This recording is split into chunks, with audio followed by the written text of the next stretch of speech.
125 करोड़ से ज्यादा की जनसंख्या वाले इस देश में टीके कम पड़ गए हैं।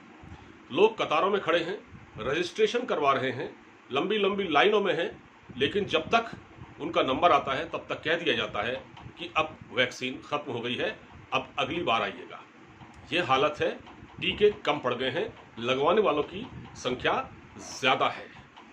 नमस्कार, मैं हूं टीपी पांडे, आपका स्वागत है हमारे चैनल में। मैं जो आपको बता रहा था ये सच्चाई है।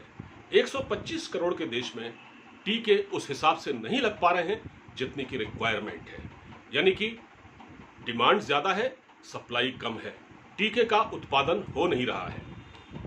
कोविशील्ड बनाने वाली जो कंपनी है वो एक सीमित मात्रा में इन टीकों का उत्पादन कर पा रही है। दिल्ली में ऐसी खबरें मिली हैं कि 125 के करीब जो सेंटर हैं, टीकाकरण केंद्र, वो सिर्फ इसलिए बंद कर दिए गए हैं क्योंकि टीके उपलब्ध नहीं है, न कोवैक्सीन उपलब्ध है, न कोविशील्ड उपलब्ध है।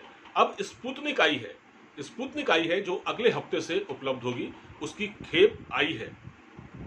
ये एक राहत की बात है।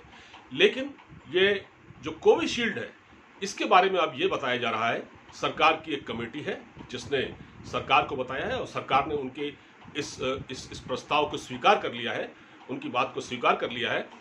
और अब ये कहा जा रहा है कि कोविशील्ड का जो टीका है उसकी जो दूसरी डोज है वो 42 दिन बाद लगेगी। पहले ये 4 से 6 हफ्ते के बीच में लग जाती थी, फिर इसकी अवधि एक बार बढ़ाई गई और अब फिर बढ़ा दी गई।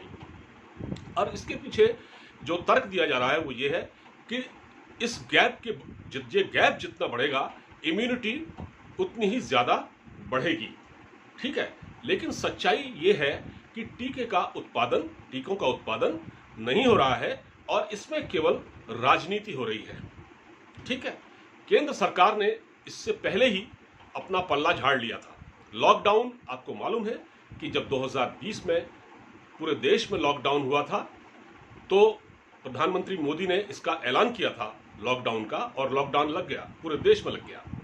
इस बार केंद्र सरकार ने ये पूरा अपना जिम्मा इससे पल्ला झाड़ते हुए राज्य सरकारों पर डाल दिया और अब ये कहा जा रहा है कि ये स्वास्थ्य जो है वो राज्य सरकारों का विषय है और सरकार इससे अपने आप निपटे।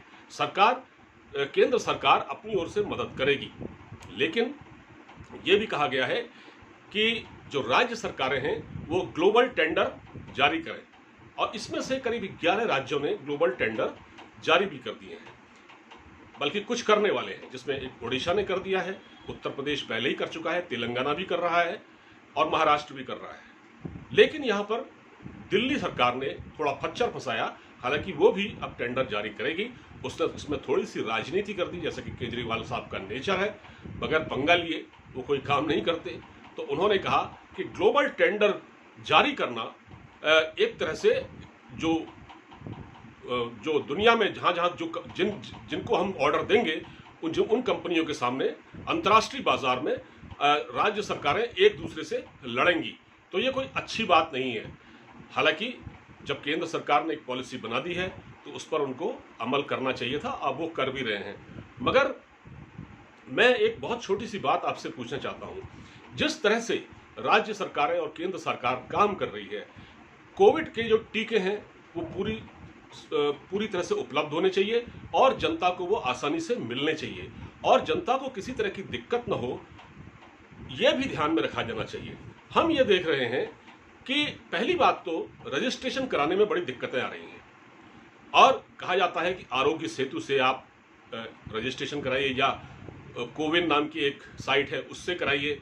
मगर सवाल इस बात का है कि 125 करोड़ के देश में कितने लोग ऐसे हैं जो मोबाइल से इन वेबसाइट पर जाकर इस पर अपना रजिस्ट्रेशन करा सकते हैं। बहुत सारे लोग ऐसे हैं जो पढ़े लिखे लोग भी हैं, उनको भी इस काम में दिक्कत आ रही है। आपको अमीर से अमीर, गरीब से गरीब आदमी को टीके लगाने हैं, तो आपको इस चीज़ को सिंप्लीफाई करना चाहिए था। मैं ये बात कहना चाहता हूँ कि आपको इसको सरल बनाना चाहिए था, जिससे लोगों को आसानी हो, लोग जाएं, अपना आधार कार्ड, मोबाइल नंबर दिखाएं और टीका लगवा लें। लेकिन आपने उसको इतना कॉम्प्लिकेटेड बना दिया है। आप ये भी चाहते हैं कि 125 करोड़ की जनसंख्या को टीके लग जाएं आसानी से, सांप भी मर जाए, लाठी भी न टूटे, लेकिन आपने इसको इतना कॉम्प्लिकेटेड बना दिया है कि इसमें रजिस्ट्रेशन कराने में ही पसीने छूट जाते हैं। आप सुबह से शाम तक बैठे रहते हैं, रजिस्ट्रेशन नहीं होता, हर जगह बुकिंग फुल दिखाई जा रही है। तो आदमी ऐसे में क्या करे? एक तो टीके उपलब्ध नहीं है, ऊपर से आपने ये जो वेबसाइट में आप बुकिंग कराने का, आरोग्य सेतु में बुकिंग कराने का एक खच्चर और फंसा दिया है। क्या कोई रिक्शे वाला, क्या कोई तांगे वाला, क्या कोई रेहड़ी पटरी वाला ये कर पाएगा? मोबाइल तो वो चला लेता है, लेकिन क्या वो रजिस्ट्रेशन कर पाएगा? और बहुत सारे जो हमारे बहुत सारे लोग जो हैं, क्या वो इतने एक्सपर्ट हैं कि वो मोबाइल में रजिस्ट्रेशन भी करा लें और अपनी बारी का इंतजार करें और वहां जाएं? बहुत सारे लोग तो सिर्फ इसलिए लौट आ रहे हैं, उनको पता ही नहीं है कि कैसे जाकर टीकाकरण के टीके के लिए जहां टीके लग रहे हैं उन केंद्रों पर जाकर कैसे बात करें। उनको लोग वैसे ही वापस कर दे रहे हैं। तो ये एक बहुत बड़ी समस्या है। केंद्र सरकार को टीका तो उपलब्ध कराना ही है। अब केंद्र सरकार कह रही है कि हमारे एक वहाँ प्लांट लग रहा है बुलंदशहर में, एक कहीं और लग रहा है, तो ये तो खैर लगते रहेंगे, लेकिन आप आखिर इतनी आसानी से इसको, जितनी आसानी से इसको करना चाहिए था, क्या आप कर पा रहे हैं? नहीं कर पा रहे हैं। तो क्या इससे आप अपने मकसद को हासिल कर पाएंगे? ये अपने आप में बड़ा सवाल है। फिलहाल इस वीडियो में इतना ही। आपको हमारा वीडियो अच्छा लगा हो तो शेयर कीजिएगा, हमारे इस चैनल को सब्सक्राइब कीजिएगा। नमस्कार।